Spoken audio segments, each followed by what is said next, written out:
We have returned as late as per usual for Tristan's spectacular picks as we enter week 14 of the 2025 NFL season.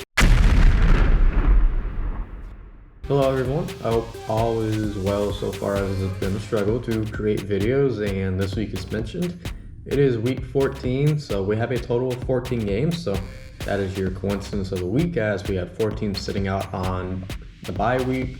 So we'll preview and pick those games, as well as we'll continue on with our Eliminator challenge, look at the Pick'em League, and then we'll head to the week 13 replay booth. Anyways, let's get into the typical fun of picking games, and notably, I haven't mentioned lots of players or key things I feel, but that's where I feel we are in this part of the season.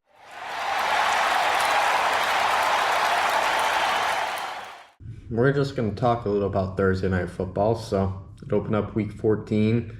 I would say a lot of pressure on the Lions. Maybe not so much the Cowboys here. And I thought it was going to set up an exciting game. I would still say, it did. Dallas was looking to get into the playoffs, and Detroit's been slipping up. And I thought the Cowboys, they would have, I think they did enough offensively. Just defensively, they weren't, good enough. And I know they have their road struggles. I kind of pushed that aside, but we've seen how Detroit responds to losing, so that's why I ultimately picked the Detroit Lions to, win this game. So just thought it'd be a little better. Now we can talk about the future, as we have the Seattle Seahawks and Atlanta Falcons. And Seattle got their win last week, and now they're tied for the divisional lead. And this game is important for them to stay strong, while the Atlanta Falcons, they're trying to keep their hopes alive, honestly. And the Falcons, I'd argue, they've been pretty disappointing. They've been figured out pretty quickly by the NFL. And with Seattle on both sides of the ball, I would say they should win this one with ease. They talk about how bad the NFC South is, but if you look at the NFC North, we have 2 teams that are 6-6 who could both let a 6-8 team sneak by. This week, we have the Steelers and Ravens, and it should be interesting. Baltimore hasn't played ideally, even with Lamar Jackson, but it feels Pittsburgh just blows.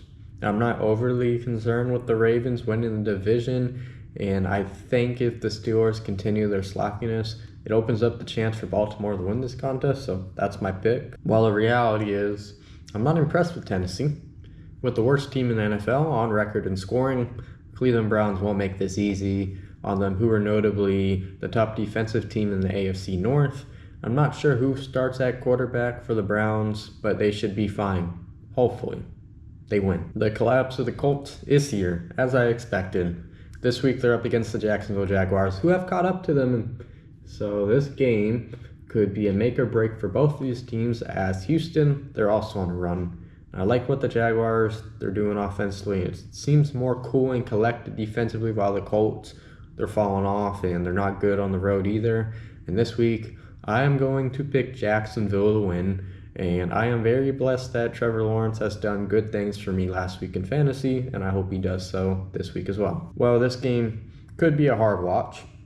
Washington is up against Minnesota, but what I have realized is the Commanders look good in their overtime loss after moving player roles around, and no matter who's in at quarterback for the Vikings or even the Commanders, I believe that this should even give them a better showing against, the Vikings. And it's a big opportunity to reach the quarterback, no matter who that is, and force turnovers.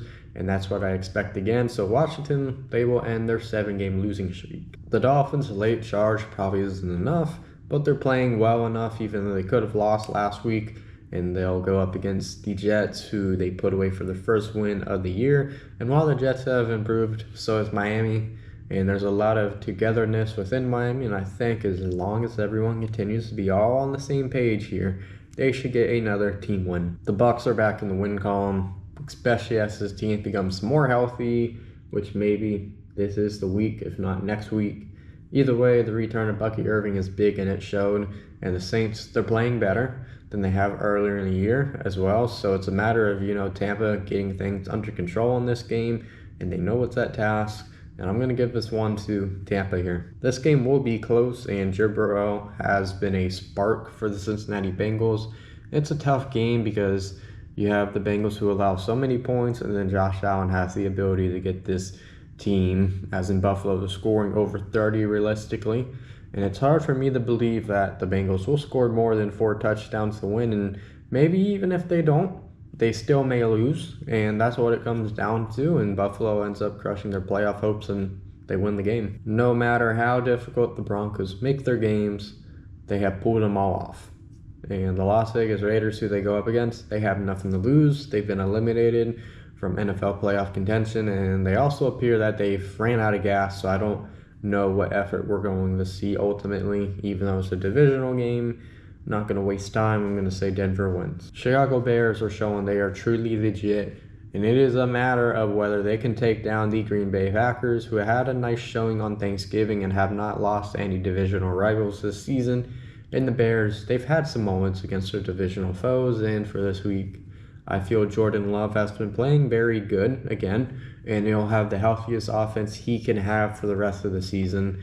And the Packers, they're going to have to lock in defensively, which I do see, and they're going to give the Bears some trouble in this game, so it can really go either way. But this week, I'm picking Green Bay. Well, the Rams ended up losing to the Carolina Panthers when all things looked like they could even win the Super Bowl. At least that's what many thought. This week, they're up against their divisional rival, the Arizona Cardinals, and I feel we've seen what Arizona can bring week in and week out for the rest of the season, but the Rams should be better than last week defensively. I think things are still going well as long as, they turn the page, you get Nakua more involved, and they should win the game. This Sunday Night Football game has a lot on the line, which could be a make or break for both of these teams. We've used that term, let's say, a couple of times now, but more especially for the Chiefs.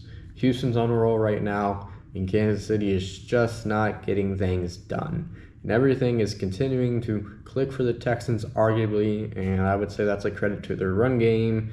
So it's more creative than it was earlier in the year. And it just seems KC is pretty much predictable. And I feel we could get another good effort from Mahomes, but this Texans team is more hungry, and I'm going to go for it. I'm going to say Houston wins in a playoff rematch, so they're looking for revenge. Just when we thought the Eagles were sitting comfortable in their division, that may or may not have gone away quickly. We'll see how this week pans out for them. We saw Dallas lose earlier, but anyways, it could get worse. They play the LA Chargers, and there's a lot of concern about the Eagles, and the Chargers did come out of their bye week pretty much good, and there's no questions about them.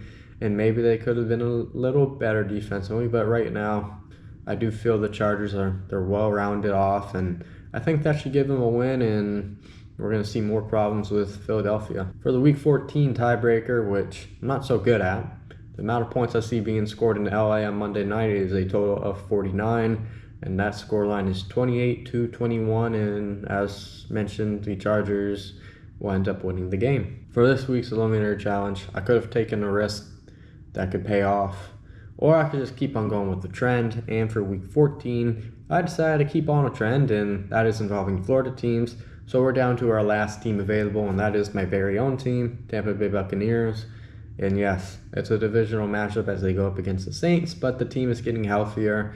As much as it could get competitive, I feel the Saints can't stop everything, and we're going to see a big run game from everyone involved, and this team's going to get another key win to attempt to secure a playoff spot in the next few weeks coming up. All right, so before we look at the standings, I've started to show how we've done on accuracy back from Week 13, so let's begin with that. We actually did really good on 100% accuracy. This is the best we have done literally all year. We had 9 games out of 16. That is over 50%, so I want to say well done to everybody.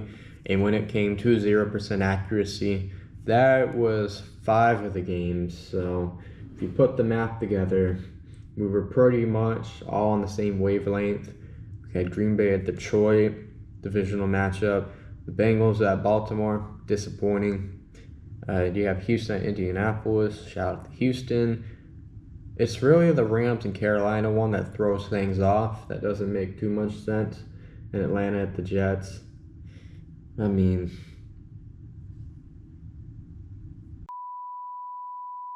all right, carrying on now. Let's look at how we did in Week 13. We looked at the accuracy. So this week, Max has found himself back on top of the leaderboard. It's been a long time coming for you, but he solely wins 11 games, and then we're all pretty much packed up, and then Zach, his computer got a virus or something, so he ended up finishing last because he couldn't pick for all the games.